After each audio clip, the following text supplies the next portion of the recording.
On a warm, golden afternoon, when the sun painted the streets like molten honey and the world felt soft enough to breathe in, a woman stood at the door of a bakery hesitating, trembling, and breaking in places no one could see. Her name was Marissa, her clothes were wrinkled, dust clung to her sleeves, and exhaustion weighed on her like invisible chains. But the real story wasn't in her appearance, it was in the tiny hand holding onto hers. Flora, her little daughter, barely 7, stood quietly beside her. Her eyes were large, glassy with fatigue, yet glowing with a stubborn, fragile kind of hope children carry even when the world has been unkind. Marissa hadn't eaten since yesterday. Flora's last meal, a single apple, split in half, the mother taking only a bite and pretending she wasn't hungry. Marissa didn't come to buy cake.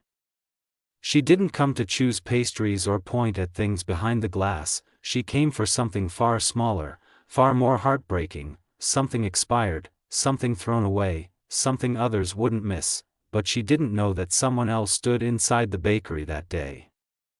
A stranger quietly watching. A man whose heart had forgotten how to feel.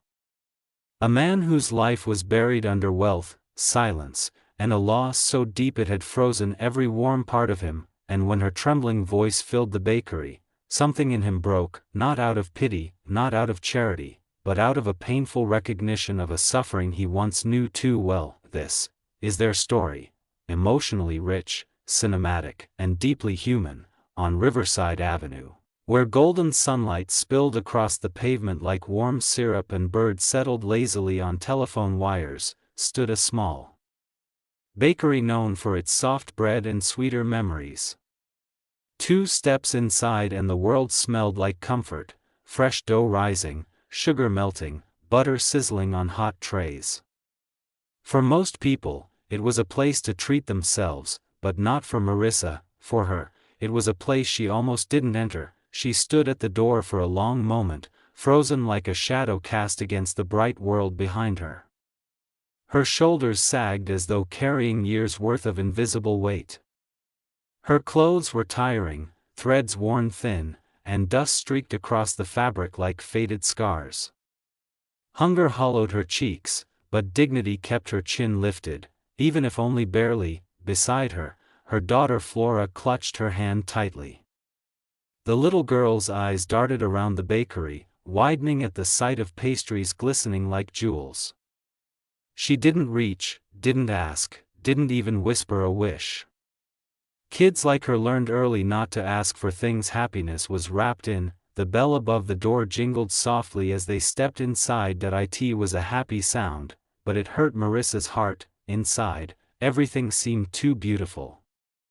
Too perfect. Too unreachable. Rows of golden croissants lined up neatly. Loaves of warm bread stacked like edible pillows.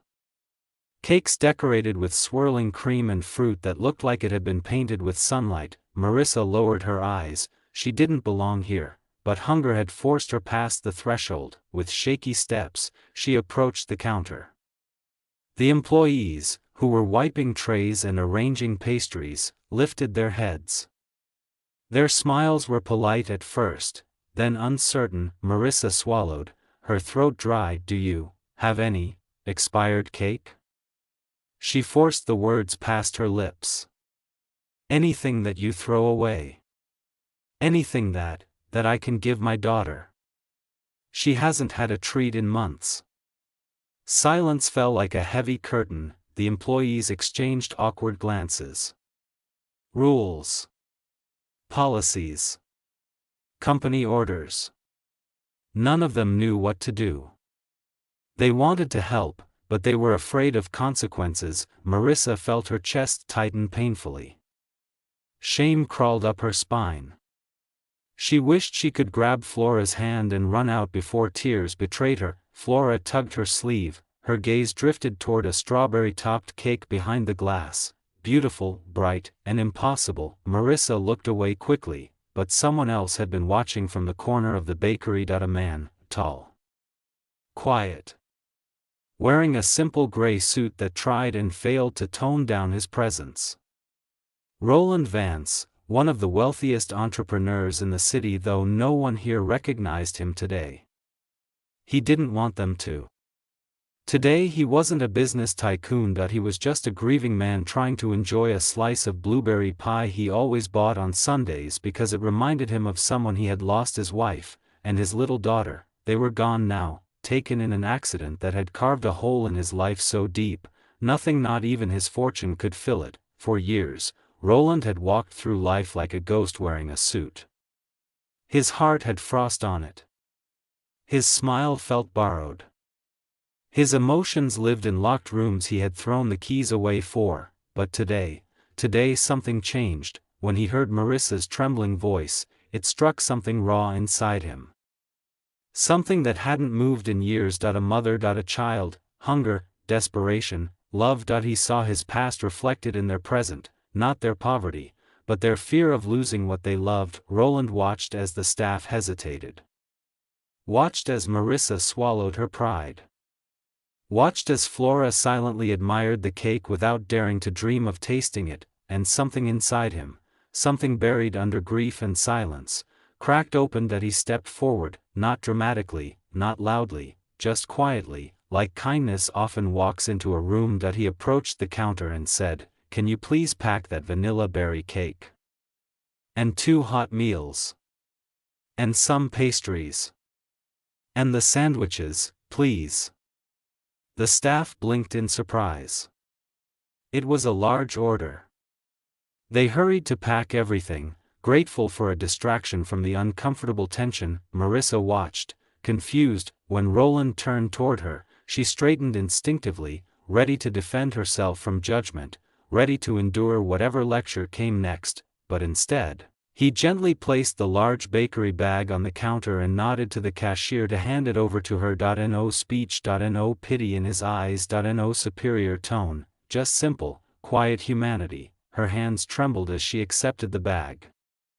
She opened it just enough to see the warm containers, the pastries wrapped with care, the cake sitting like a miracle she hadn't asked for. Her eyes blurred instantly. Flora gasped softly and pressed her hands to her mouth, tears filling her big eyes. That expression, that soft, disbelieving joy, Roland hadn't seen it in years, and he missed it more than he'd ever admitted. He turned to leave, not waiting for thanks.